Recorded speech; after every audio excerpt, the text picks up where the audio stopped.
Welcome to our town. I'm Carol Mickett, the host of this program. And some of you are new being here, some of you aren't, so you know what our town's about. Our town started because we found that there weren't a way to honor the people who have helped to shape St. Petersburg. We knew who the sports stars were. We could recognize them on the street.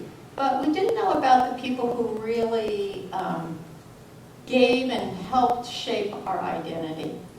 So this has been going on for, this is the fourth year. It's sort of amazing. And with this year, in 2014, I've had 4 guests so far, and 2 of them were political people, Mayor Kreisman and Jeff Danner, former council person. And then 2 of them were our philanthropists, Beth Morian and Tom James.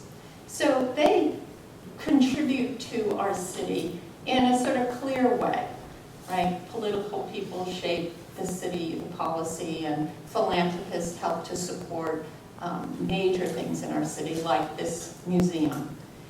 And then there are other people who spend their lives focusing on certain things that make a difference and help to change things, help to make sure that there's justice, help to make sure that our lives are just better.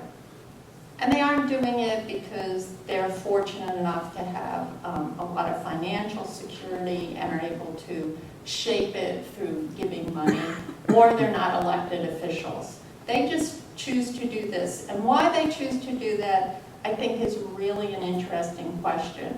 Sometimes I think that such people can't do otherwise. They just have to do it. And it's not a matter, as we've talked about, of courage or anything else. It's just what you do. And so I wanted to find people like that. And my guest tonight, Nadine Smith, I think is one of those. So I would ask you all to welcome her on stage.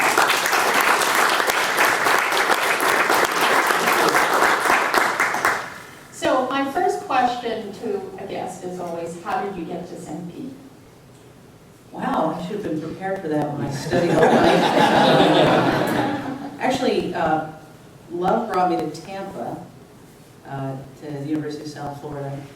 And I had a really bad impression of St. Pete because I'd gotten parking tickets, I'd gotten tickets both times I'd come here. Because I didn't understand that if... I got one on Friday night. The avenues seemed like they go perhaps the wrong way, and then I would drive down one that was north thinking that if I drove long enough I'd hit south. And he had a lot of one-way streets. But since then, since I began spending more time in St. Petersburg doing the work that I do, I just fell in love with this place. I mean, I think it's one of the best kept secrets. Well, it's getting to be known more. Through every one of us. So, you came to Tampa. Now, why did you come to Tampa? I was following someone who was going to go to University of South Florida, but then she ended up going elsewhere. And I got a scholarship, so I stayed. Fate does what it does. How many people in the audience went to the university, their undergraduate university, because they had either gone on a date to that university or someone else that they were in love with? How many people? Look at all those hands that went up. That was the common We're just the ones being honest about it. So, you grew up in Florida. I did. I grew up in the Panhandle, the place where people go to drink and pass out and girls go wild. And why was your family in the Panhandle? Military family, and my father had been stationed there many years ago, and he was in the Air Force, and he did club management, and he and a former Air Force buddy managed a very popular lounge in Callaway after he retired. So we ended up growing up in a little suburb near a military base in a very backward part of Florida. So did you ever live on a military base? Oh, yeah. Till how old were you? So were you born into a military base? Actually, it's a good question. I was born in Bangor, Maine, and it took me 6 months to crawl toward the south, where I was meant to be. So your father was stationed in Bangor, Mm-hmm. and then he got transferred to Florida. Well, it's interesting because my brothers and I, my older brothers and I were all born in Maine. And it turns out that the reason we were born in Maine was because my mother, who was British, who was biracial, was very light-skinned. She passed away in 2008. But when they came back from Liverpool, when my father was stationed over there, they were assumed to be and treated as an interracial couple. And there were only so many military bases that an interracial couple was permitted to be at. And then among those, there were only a few that my father's area of expertise or specialty included. So you said, there were a lot of interracial couples at that base, but it was really one of the only places he could be. So he could be in Bangor, Maine, or he could be in the Panhandle. No, definitely not the Panhandle. No. I'm not sure today you could be. No, I have a great deal of affection for the area of the state that I grew up in. I mean, in some ways, it was more honest in its isms. People didn't learn, they didn't bother to speak in a code, so you sort of challenge things more directly. So I'm a little confused here. Okay. Did your mom not come with you when you came to the Panhandle? Yeah, but that was not the 1950s. I see. A few things had changed since the 1950s. And I was born in 65, so. So you were aware then of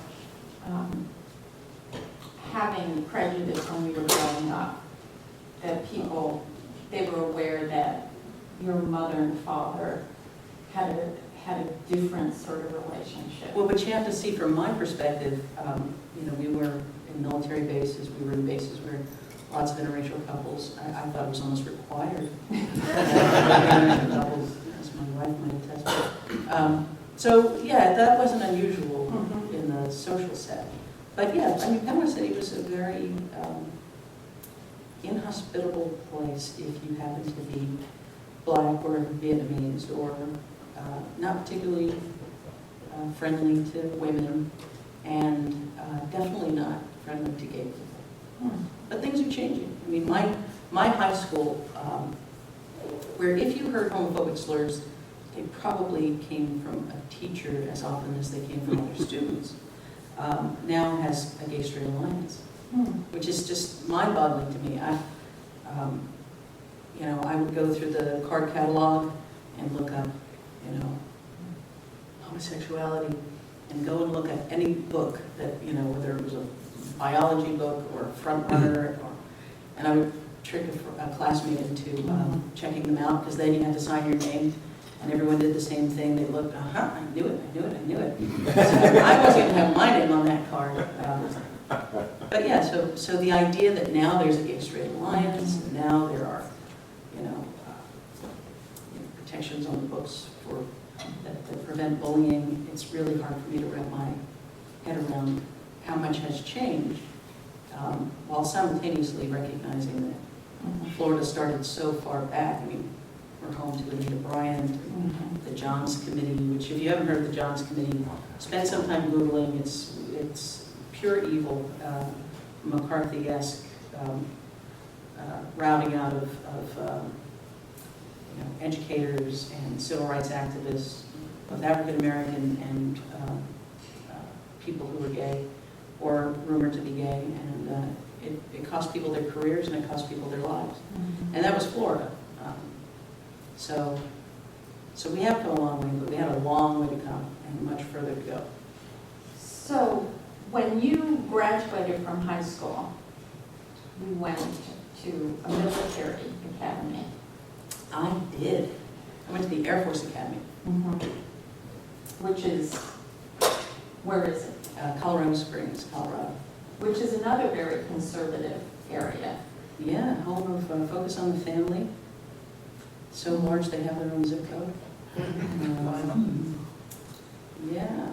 Yeah, in fact, I was there in the last 10, 15 years at all these exposés about sexism and sexual assault and all kinds of things that happened in the military academies. And that was certainly, I mean, it was a very stressful environment to be coming out in. Okay, so here's the question.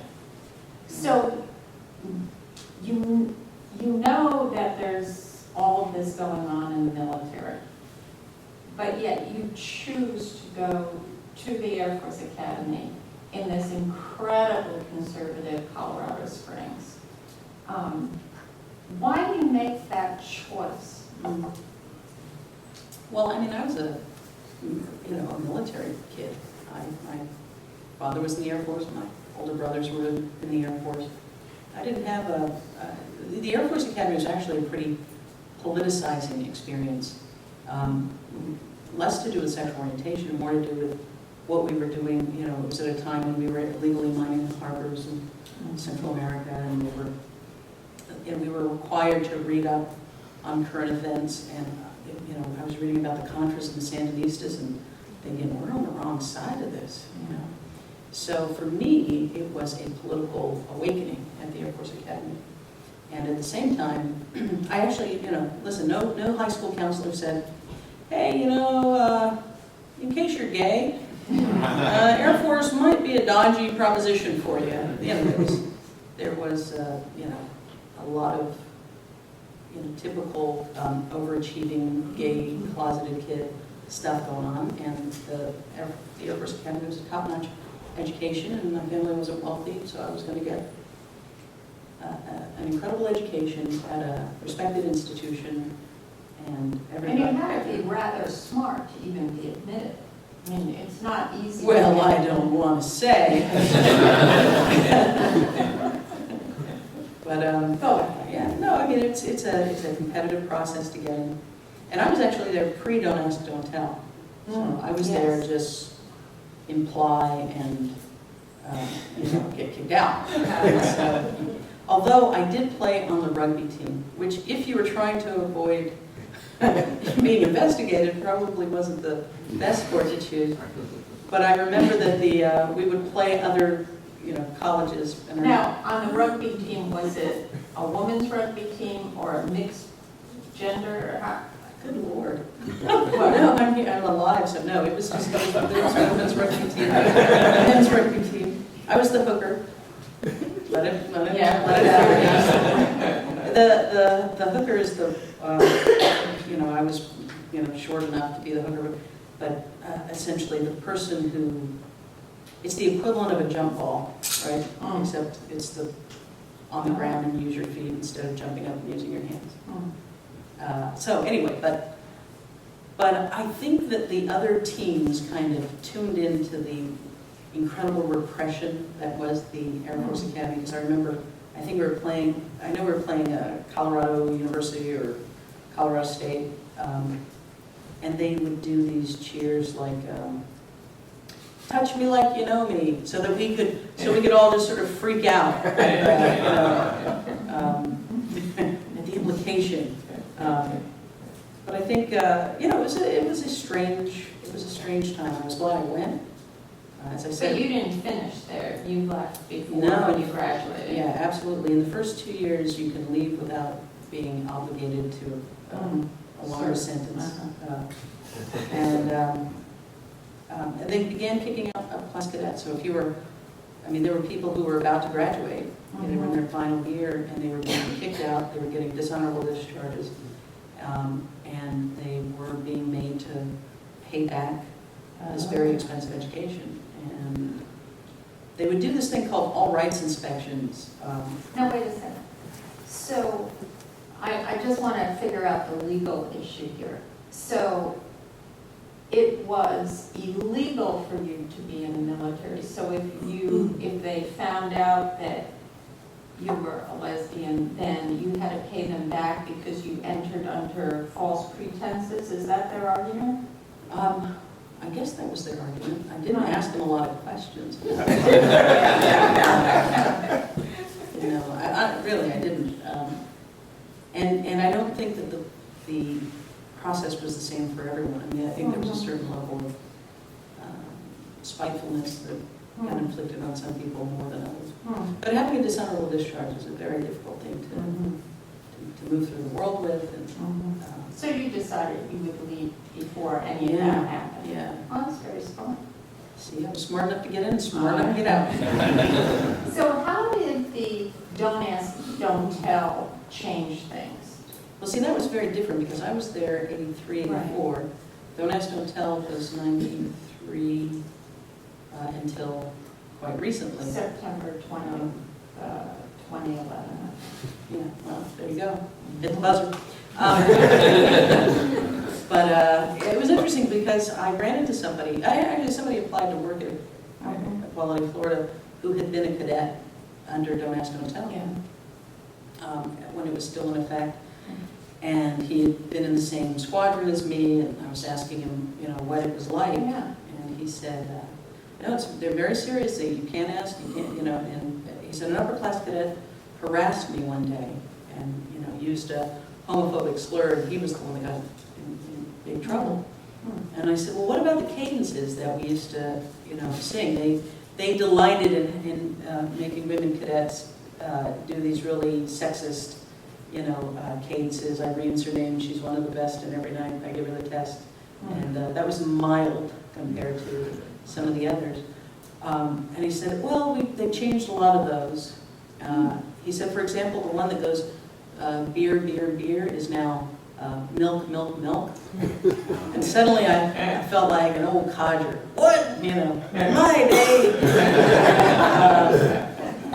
And it's like, isn't the next line drunk last night, drunk the night before? He goes, yeah, but we still say that, but it's more like drunk on life, on things you're passionate about. And I thought, oh my God, will I ever stop rolling my eyes?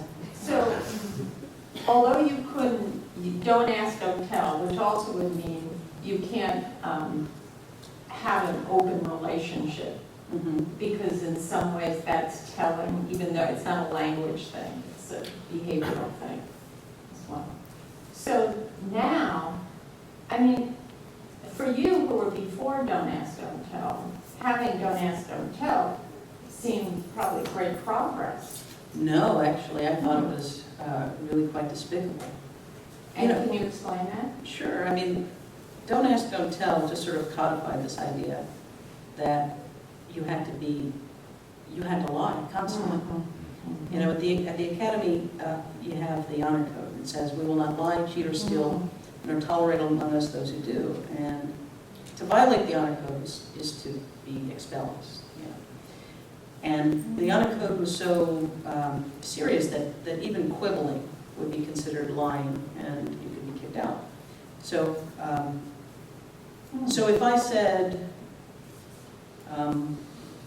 if my mother brought Captain Crunch and my brother ate all but 2 little squares and put the box back, and I take the box out and I say, who ate all the Captain Crunch? And he says, I didn't. It's technically true that he didn't eat all the Captain Crunch, but it's also quibbling because he understands the intention of the question. And so to be closeted under those circumstances is to constantly be quibbling. It's to constantly be evading the truth, hiding the truth.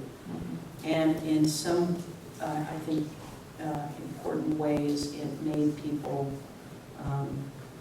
more vulnerable. But it also codified a level of, the official stamp that said you shouldn't exist, and if you exist, you should hide. And if you don't hide successfully, whatever happens to you is your own fault. It's a very interesting behavior that we all do have, and do it in some of this hiding. We all hide out in the open about many things, and it's very interesting interesting how we're able to do that. And it also takes... What are you hiding out in the open? Well, that's a good question, but if I'm hiding it, I probably wouldn't want to tell you, because it's a secret. But I'm filling in the blank, but go on. thank you. But one of the things is that to hide out in the open, somehow your audience has to be complicit with you. So it's a very interesting dance that happens. And, you know, we do it about all types of things. And, Well, I mean, my goodness, Liberace. It's just an ability to completely lie to ourselves and pretend we don't see and hear what we see and hear. So it's a very interesting phenomenon, and the more that we address that and pronounce there's hiding, the more we see.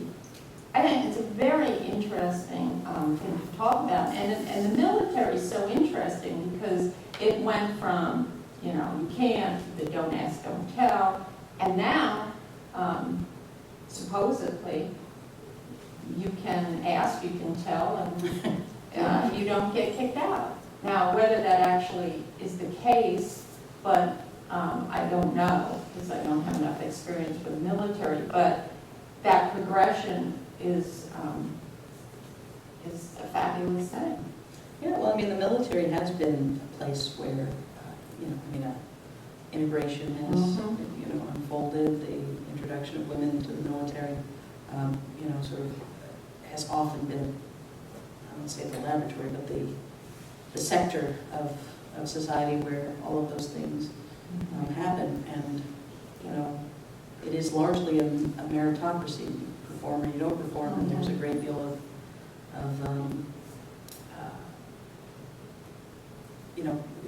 people, it matters if you do your job well in very profound ways. So people tend to value competence it's the same with sports. It's not an accident. The military and the sports arenas are places where integration is sort of unfolded in ways that opened up other arenas as well. So when you left the Air Force Academy and you followed your love to Tampa and went to the university. Lady Bulls. Yeah, right. Let that, I'm sorry, it just cracks me up. Lady Bulls. So what did you choose to study? And did you feel like leaving the military behind was that, I take it that was probably a difficult decision, even though you were protecting yourself. It had been your life and your family's life. Well, I think the hardest part was that I'd been sent off with such pomp and circumstance that, what are you doing back in town? It was a difficult, I thought it was going to be the worst thing that ever happened to me. Boy, was I wrong. But, I thought it was going to just haunt me. And it did for a long time because, there was so much riding on that. And it didn't become your identity. Yeah, and also, I had to go through, the process of leaving the academy was really a new level of coming out. It was a new process of coming out to, more fully to myself, to my family, to friends. There was a lot of turbulence that followed that turbulence. But, and I have to stay in touch with that because, the world is very different. We didn't have, in my day, we didn't have gay people on the television. I remember sneaking out of school. Well, you did have gay people on the TV, but they were all outed. They were all in and, bewitched, and they were, who else was that? But they were tragic figures, or they were creepy, or they were the strangely asexual best friend. They were all were the Disney villains. But But I remember Disney villains? yeah, Disney villains. The movie Personal Best came out, and I remember sneaking off to a theater in the middle of the day. And I think it was just By me. yourself? Oh yeah, I was in high school and I was the photographer, so I'm sure I wrote myself a hall pass, scampered to the theater for the 2:20 show or something, and sat in the theater, me and like, I don't know, 8 guys in trench coats or something, and watched Personal Best like this. Like I couldn't, I couldn't look directly at the screen because it was too much. It was too overwhelming. And so the idea of growing up with, Glee and, I mean, even, Will and Grace is sort of antiseptic as that was, are just, these are quantum shifts. And I think we're in the midst of another one right now where, we now live in a pro-equality majority state and a pro-equality majority country, and the politics haven't caught up with the people yet. So, hence, our work continues. But it's changed dramatically, and I think that, I think part of what the LGBT community brings to this equation is the freedom to be more authentically oneself, and to, not live in a Mad Men kind of world of such rigid, assigned roles, even if they kill you. You get to be more of who you really are. Well, it is amazing how much television helps to change people's views about things. My mom, who recently has passed away, she always watched Days of Our Lives. And this was our ritual together. And she would, of course, call me on the phone, and every day I would talk, and she would tell me what happened in the story. And she passed away, she was 92. And so now I continue to watch it out of honor to her. And, but on that show, the 2 guys, Sonny and Will, are married. And openly married. They have sex all the time, and What's the show? Days of Our Lives, like sand through the hourglass. The days of our lives. But and people love these 2 guys. They're part. Will's been on that story forever, since he was a baby. So you have this whole. It's the most popular TV program, I think, there is. People stop in the middle of the day to watch it. So you see, if that becomes the norm, the way television can influence, and children are watching it because they sit with their mother and they watch this thing. I know sororities stop and watch it. My niece told me her sorority has stopped and watched this soap opera. Just imagine things burning in the kitchen. Yeah. So it's very interesting how the different ways we reshape how we think about relationships and what's okay and what's just and what isn't just. And it's remarkable how, in some ways, how quickly things are changing, like all of a sudden, where it takes a long time and then things seem to happen. Like every day you start reading in the paper another state has allowed marriage to happen. I feel like a guitar player who's played every honky tonk, and then gets a hit and came out of nowhere. Are you kidding? We've been paying our dues, But it has been. I think it's great. You reach a tipping point, and that's clearly where we are. But it's also the moment of extraordinary backlash. You got this guy, Representative Charles Van Zandt, telling people that standardized testing companies' role is to make your children as homosexual as they can possibly be, which of course raises the question: am I being as homosexual as I can possibly be? I haven't Everyone in this room, whatever. I may be slipping. I don't know. Well, you'll have to try harder. I'll have to take a test to see. I'm going to give myself a 78. Well, then you're I trying know. harder. I'm kind of tired. Study more. I'll practice. So, how did you start doing this work that you're doing now? Because you went to university, you were a journalist, you were in other ways. I mean, you didn't jump out of school and say, okay, I'm going to co-found Equality Florida. So how did you move to doing pretty much a regular job to doing a job that, irregular one, that, I mean, it's irregular, I mean, irregular is not the right word, but it's a job that puts you in a position where you need to be out in public, you have to be traveling, you have to be fighting, and I think that's probably the correct word, fighting for justice, fighting for equality.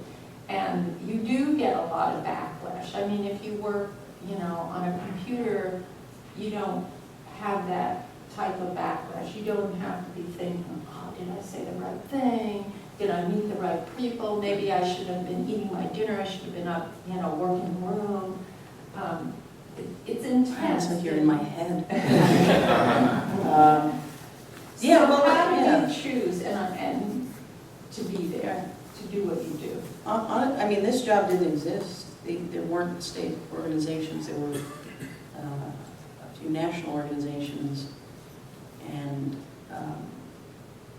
but the idea that you could do this locally and really focus all of your time and energy on it. And locally means statewide. Well, at first, I mean, we started in Tampa with the Human Rights Ordinance battle. But I would say this: when I was in school, I loved writing. School means college? No. High school? High school. Okay. Yeah, I wrote a lot, and I remember watching the Watergate, all the President's Men, and just being fascinated that such a thing was possible. That by asking questions and writing, you could uncover and bring down bad guys. So for me, that was what I wanted to do. If you read the quotes in my yearbook, you'll see most likely to, uncover governmental corruption. These are the things that people said about me. You said other nice things. I mean, but anyway, so that was the career that I saw for myself. So even in high school, now what did you do in high school that they would say that? Well, it's interesting that you asked that. We did uncover a couple of scandals. I was the photographer for the yearbook, and I remember we started getting invoices in with our black and white film processing for color processing chemicals, and we didn't have color. We only processed black and white, and then we started calling the company and discovered that those things were being redirected to another address of a teacher at our school. So they're like, So, and then the other scandal that we uncovered was the homecoming queen one year, the ballot box, that they lied about who it was, because who actually got the most votes was pregnant. So we had a lot of those non-standard classrooms. What are they, like trailers, right? Yeah. And it turns out that if you lean on the window at a You certain... get pregnant? You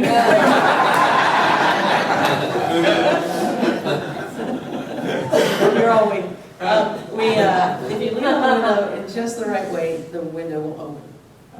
I think those trailers are still there at my old high school, but... Yeah, and what happens? Yeah, we used to... you were eavesdropping? No, we went in and we found the ballot box and we counted the votes.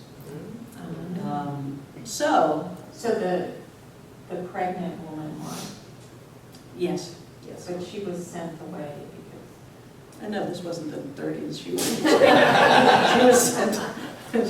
sent away. No, she was just pregnant, denied the The honor. the pageantry that is the homecoming queen. Mm. So, but those were the kinds of things that we were, in fact, I was So giving a Did the speech. students then rally and say that she ought to be the queen because she did win?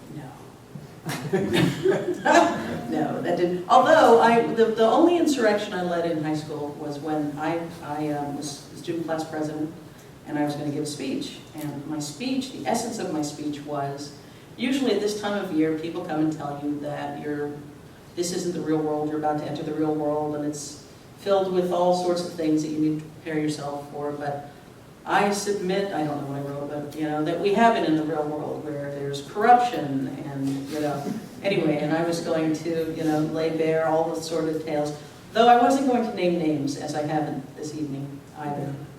Facebook has ruined so many of my stories. Like, oh, really, I can find him. But anyhow, so he knows who he is.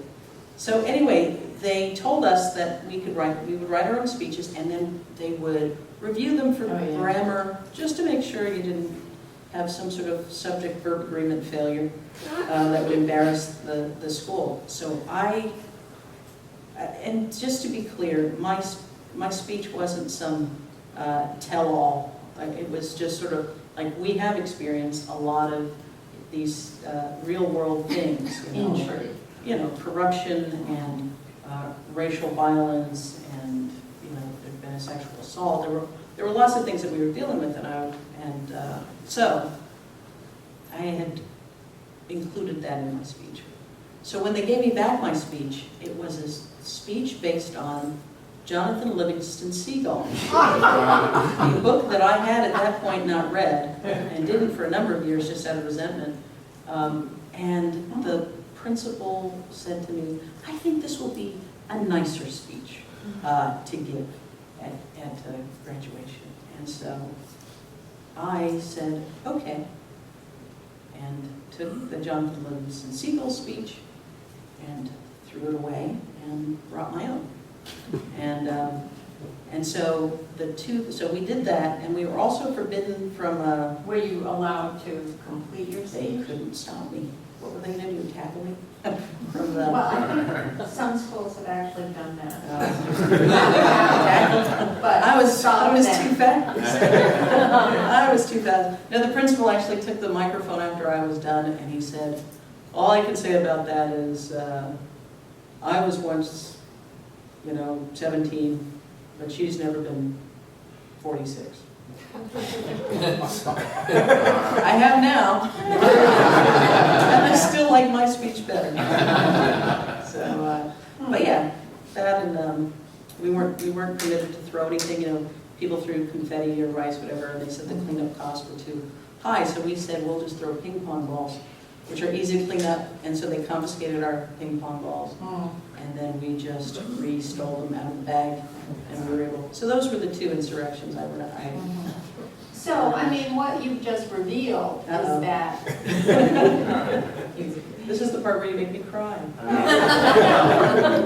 That what you're doing now is what you were doing back then in the high school level, and you've moved up, and you've been in positions of leadership from the time you've been in high school, and you've been willing to take risks. This is the thing, we had spoken about this. There's this thing about people who are more comfortable taking more risks than other people. And you're just one of them. And so doing what you do doesn't seem so difficult. Where for some people, it would be difficult, it would be too risky. And that's not a bad thing, because they use their talents to do other types of things. But I think it's interesting to find out that the sort of thing you're doing now isn't that different, it's just at a different scale. That's possible.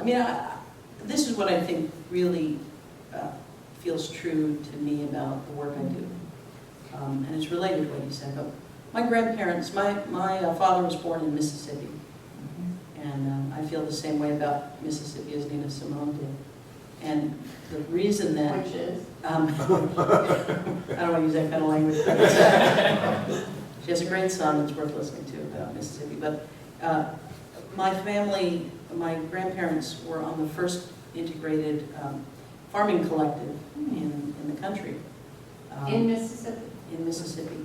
Oh. And my grandfather moved my father, all of his siblings, and my grandmother to New York because he did not want to teach my father and uncle not to make eye contact with white people, and didn't want them experiencing the indignities that the South was uniquely capable of delivering. And in fact, And that's because black people had to lower their demure, yeah, I mean, you know, right. and so when we were growing up in Panama City, my father said to us all, you don't have to say yes sir, yes ma'am. You know, be respectful. You know, call your teacher by, you know, Mrs. this or Mr. that, but you don't say yes or yes ma'am. Which was like a declaration of war in a southern elementary school. And but also paddling was legal. I mean, that you could, you know, teachers would have wooden paddles up on their wall. Yeah, and somehow black kids always got paddled more than white kids. But I remember I dropped my pencil and the lead broke, and I asked if I could sharpen my pencil, and the teacher told me that I had done that on purpose to be disruptive, wait outside, and I was going to get paddled. And I said, nobody hits me but my parents, which was very forward thinking at that time. No one hits me except my parents. But they said, well, you can, you know, get hit or you can go home. And so I left. I just walked home. Probably, I mean, this was third grade, and it was probably 3 miles to my house, something like that. And I just remember the shocked look on my mother's face when I walked in the door. And my mother was a very demure, soft-spoken, elegant British woman, except on that particular day when she confronted the principal. And after that, they kind of gave me a wide berth. But I think my parents endured the horrors of Jim Crow. My grandparents stood up in the face of that, and I think the things that were asked of my generation pale in comparison, and so it doesn't feel like it's the same thing, but there's just this, you're not better than anyone, but nobody's better than you, and there's no place that you should have to circumscribe your life to appease someone else's bigotry.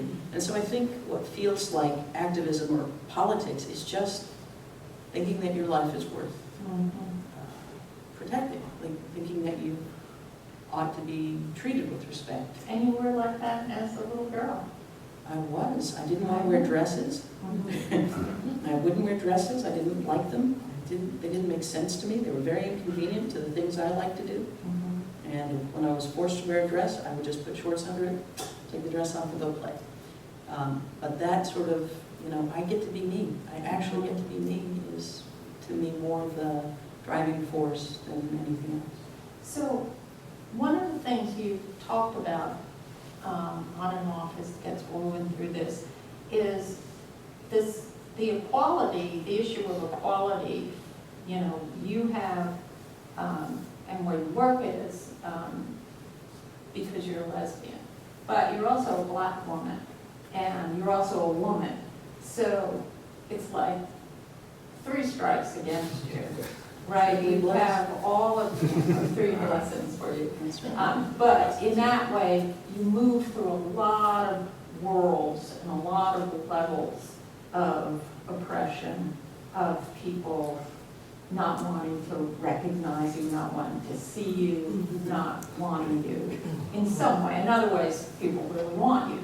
But in terms That's of... for another story.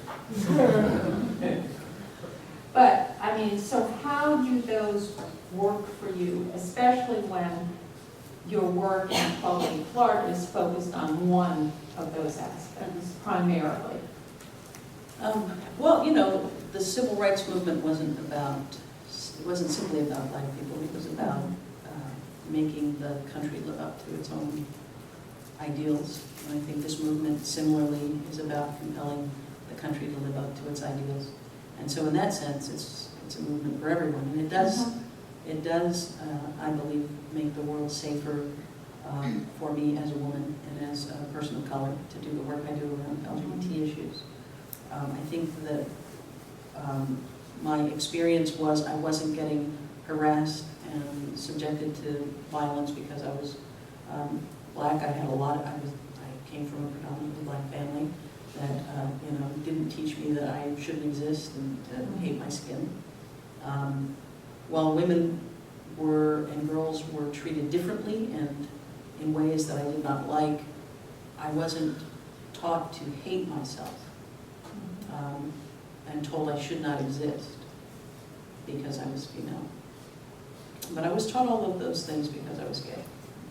I was taught that that I was evil, that my presence was dangerous to children, that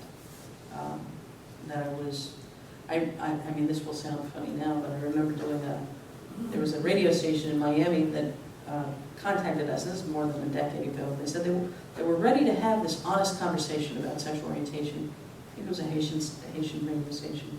And they said it will be a very respectful conversation, and it's time for us to open up this dialogue. And the very first moment I got on the show, he said, thank you very much for being here, and I'm glad we're going to have this very respectful conversation. And his co-host interrupted and said, homosexuality, are the causes genetic defect, sexual abuse, or demonic possession? It's like, I'm going to go with demonic possession. 250. Let's go for it. But I mean, those kinds of. And then it just went on from there. Yeah, no, it was. Actually, the people who called were the ones who sort of rescued me. But it was so absurd. But at the same time, those were the messages that I grew up hearing from people who I loved and trusted. And I would joke with my father. I said, we went through some rough times, and now, of course, he is a Mr. Gay Rights activist. People who meet him now, this is not the man who raised me. But I said to him, you taught me to do this because you taught me to stand up for myself. You just didn't know you were teaching a lesbian that.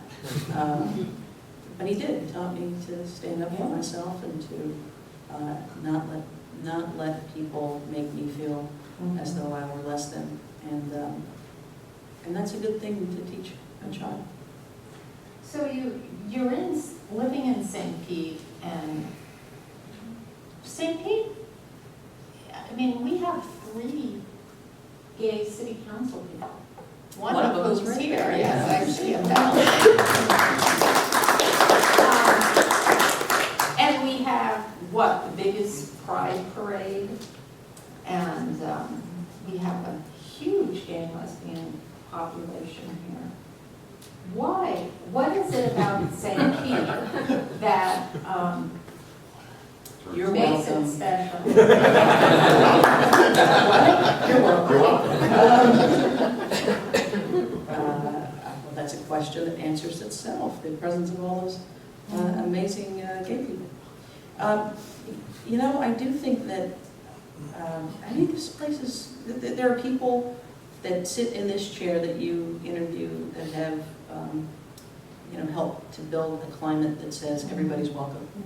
So you can bring your skateboard, software coding self to Cowell Coffee, and you can bring your avant-garde play to Studio 620, and you can, bring your community garden idea to the city council. We can, but we've also had recent mayors who have not all been too welcoming. Yeah, and they're not there anymore.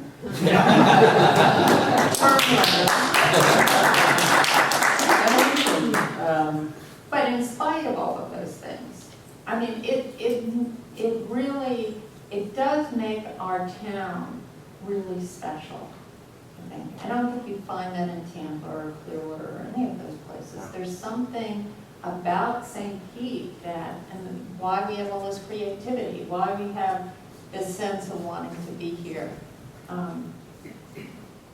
But it is interesting that our town has evolved in that way. Well, as a statewide organization, I just want to say to all of the cities, I think you're all very pretty.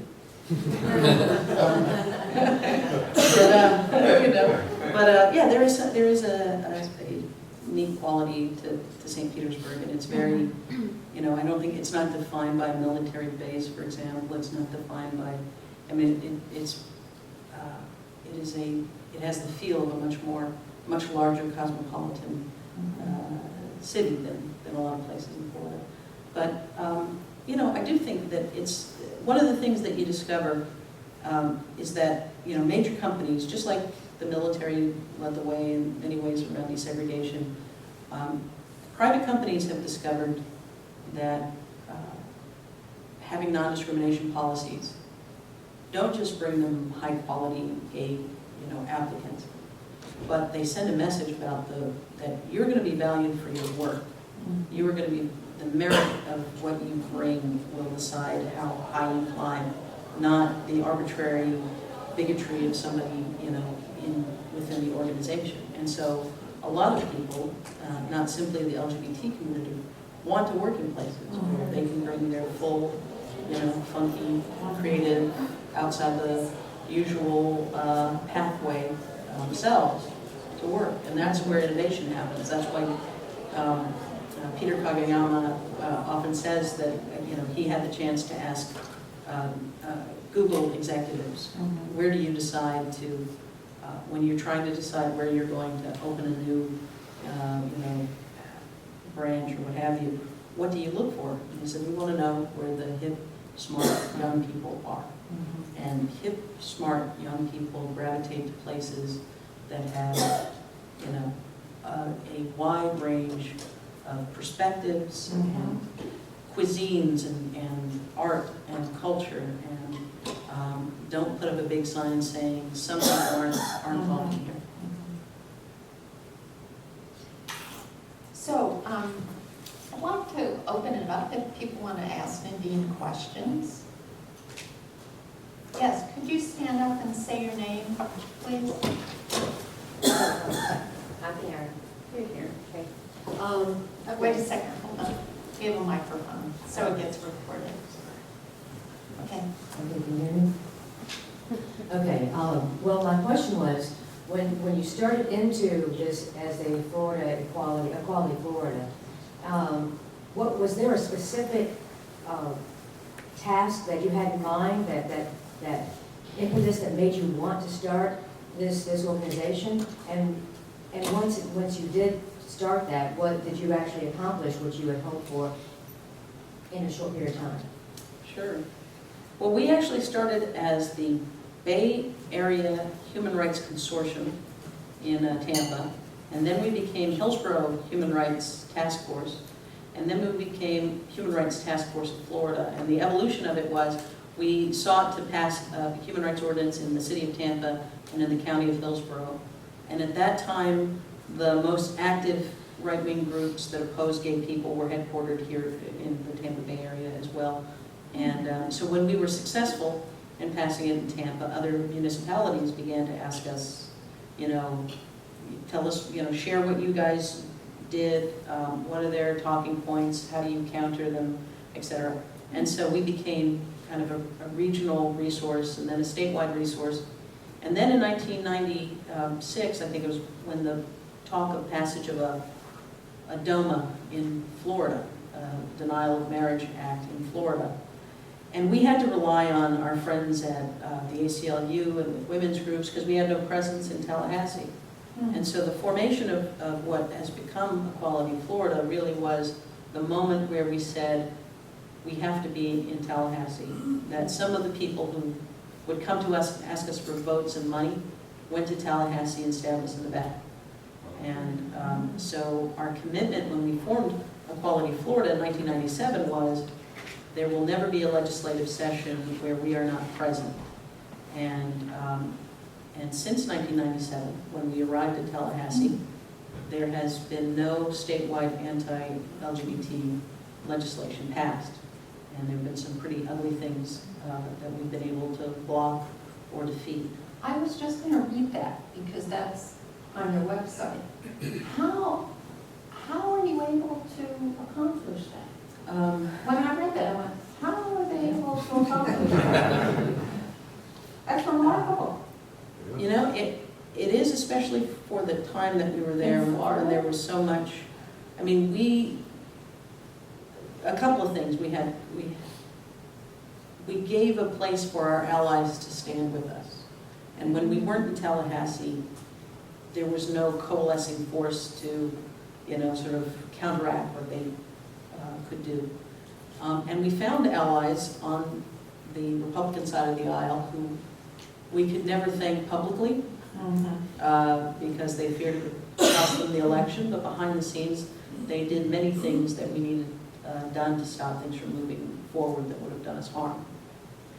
And you found them just by talking to them in their offices? Yeah, you know, that is the beauty, that's the best part of this job, because we decided early on that we wouldn't treat anybody as our enemy.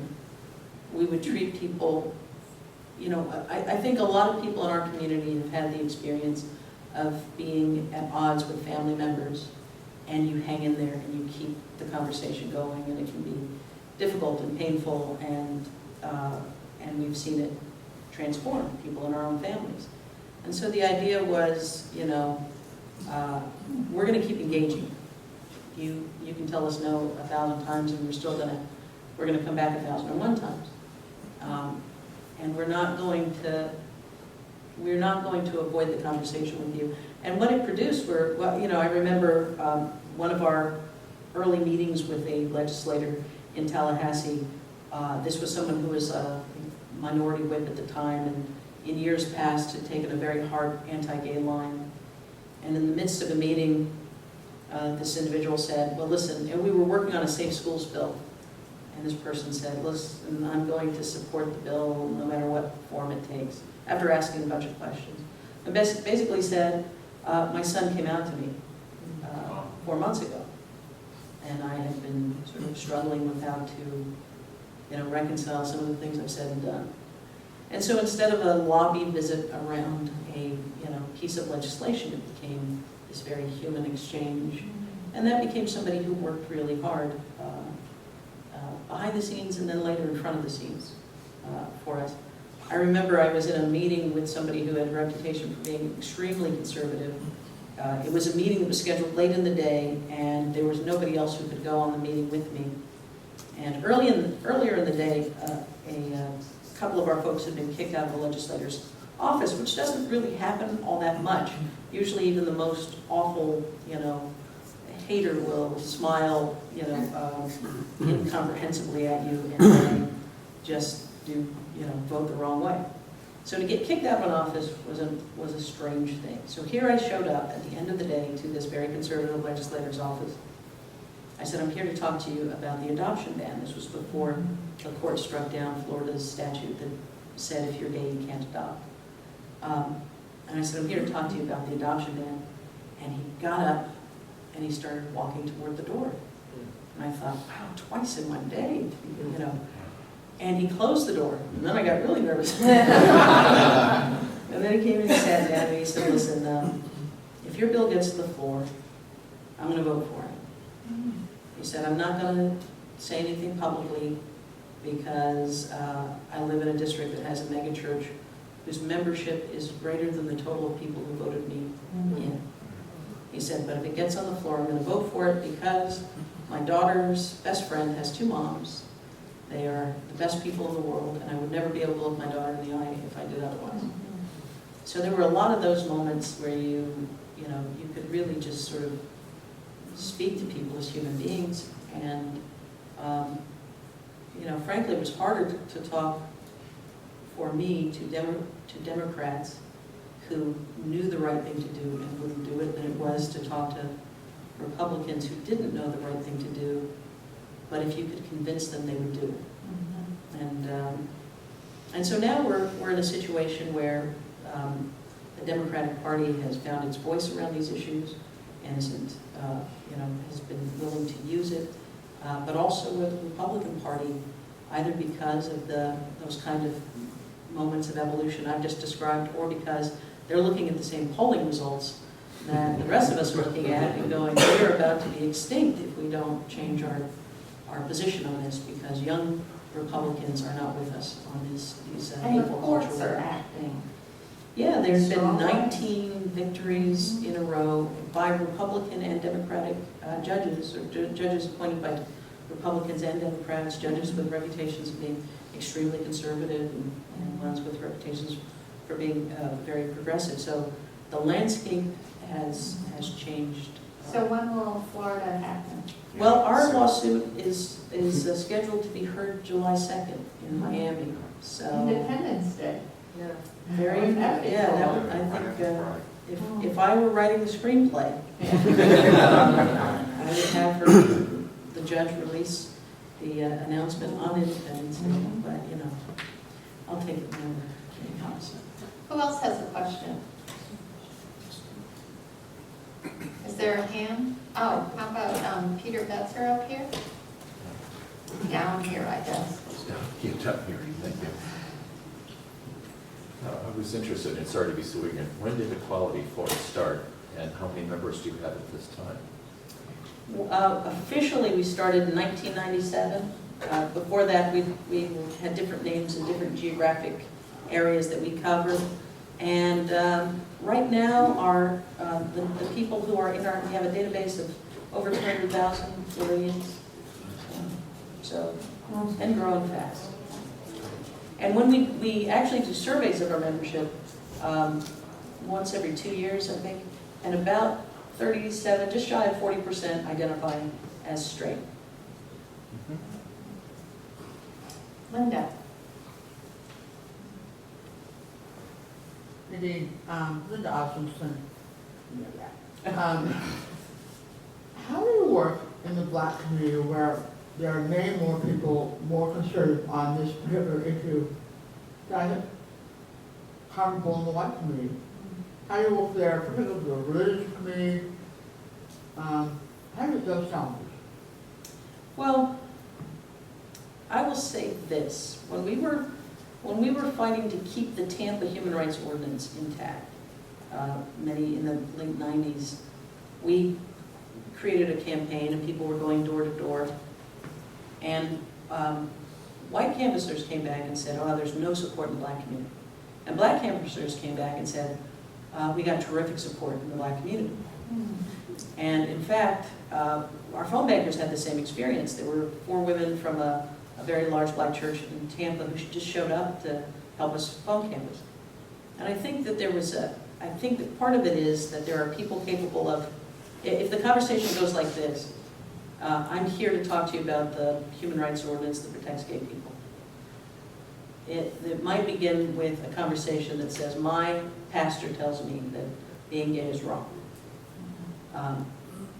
And white canvassers tended to leave at that moment, write that person off as not with us, and move along. Black canvassers tended to say, well, this is about discrimination, and, we know what discrimination is. Oh, absolutely, I believe discrimination is wrong no matter what form it takes. And so there was an ability to disconnect these two ideas. And in the places that we were able to do that, the same was true in 2008 around the marriage amendment. We won majority Black, we held them below the threshold in majority Black precincts in Florida, where we were in this part of the state, where we were able to deliver the message in terms of discrimination. But having said that, I would also say that I've seen a huge shift. I was on WTMP radio during the marriage equality fight, and compared to just a couple of years earlier around adoption, almost all of the callers were with us. And I think there was one caller who wasn't, and then the next 4 callers berated her for being a bigot. And when you look at, when the history gets written, if it reflects the truth of the matter, There will have to be a huge chapter on how President Obama, in coming out for marriage equality, has shifted the conversation, how the NAACP, in a vote of their leadership in Miami, shifted the conversation. National Council of Barasa, people of color organizations have stood up in ways that I see in my own family and in my neighborhood shift the conversation. So I think you have to also remember that a lot of times when you see black pastors sort of put out front as the face of opposition, that's a follow the money moment. That doesn't necessarily reflect broadly where the black church is. I mean, we're seeing that in Jacksonville, where the opposition basically attempts to paint a monolithic, hostile black church. And, in our meetings with pastors, that's just not what we're finding. Who else has a question? Yes, in the back. Could you tell us who you are? Yes, Thank you. I'm Johanna, and I have many questions, but I feel my most important would be, where do you see yourself in Equality Florida progressing over the next 5 years? The next 5 years, well, I have a 3-year-old son, so I see myself bald and rocking back and forth. No, I see myself. That's a frightening. I know. Finally, something that's broken me. No, he's great, and he's phenomenal. So, here's where I think we're heading. We began this year by saying within 3 years we believe we would have marriage equality in Florida. We lead the South right now in terms of public support. In addition to the lawsuit that we filed with the National Center for Lesbian Rights and 6 plaintiff couples, there's also a federal lawsuit. Ours is a state lawsuit. There's also a lawsuit around in-state tuition. So the process and the appeals and all of that that will unfold, we feel confident that in 3 years marriage will be the law in Florida. We also believe within that 3-year window there will be a statewide non-discrimination law that says you can't be fired from your job or denied public accommodations or housing in the state of Florida. And again, it's a conversation that is being led by major companies in our state that are saying we are losing our competitive edge because we're basically telling the rising pro-equality majority that we're not your kind of state. We're not the place to invest your talent.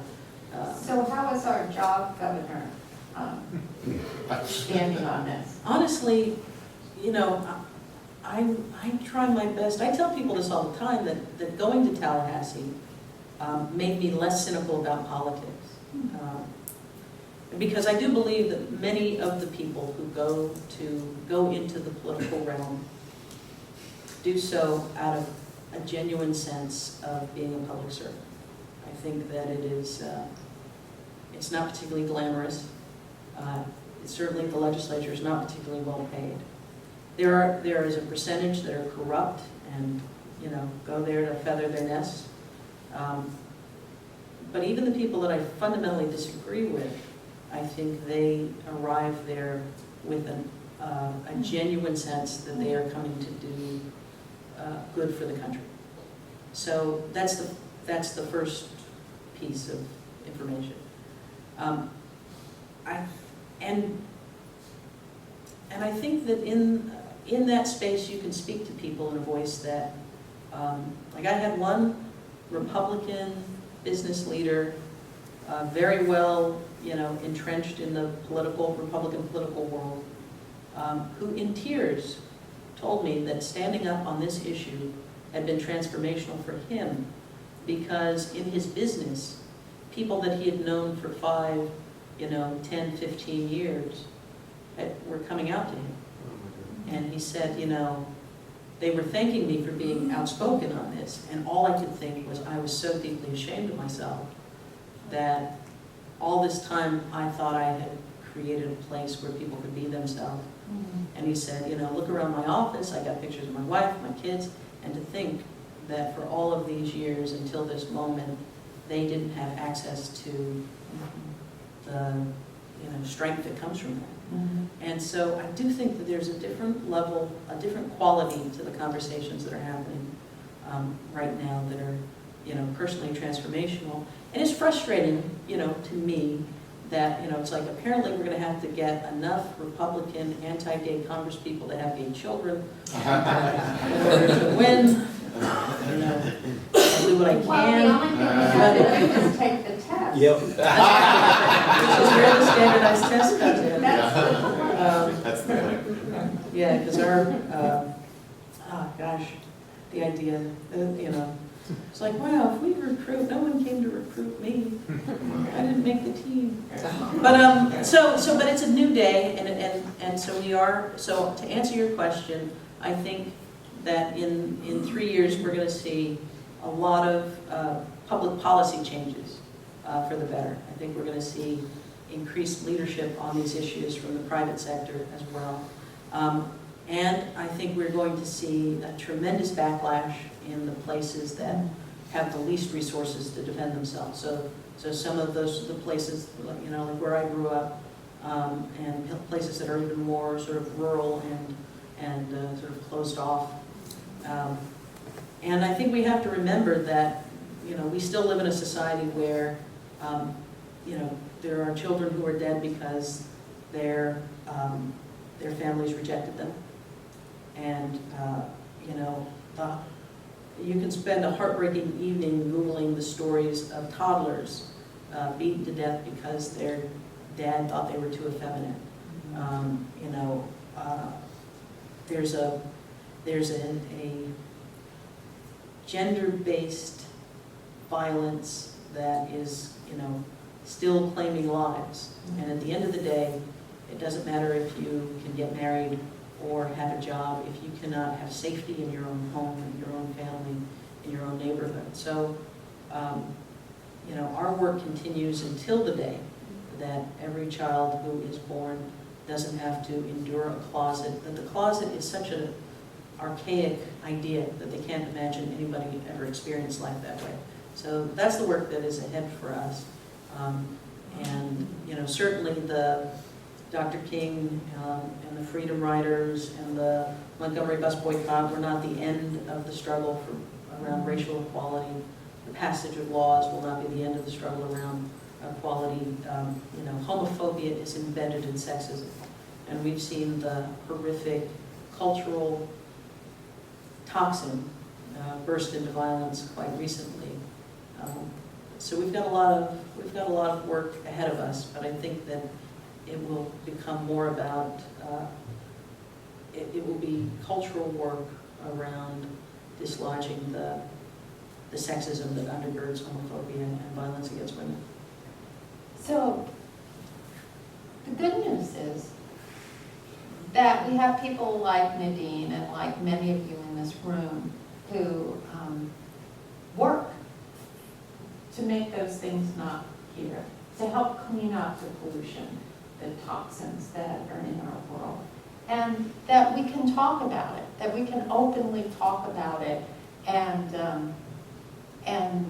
support it and see the changes that are happening, and know that from your stories, that your experience, that we can make a difference by talking with people, by treating people who have different views from us in a way that treats them as though they can change, that they're human, they can see a different way of being. So, there's much optimism and such great things to celebrate. So on that note, I'm going to ask all of us to celebrate Nadine.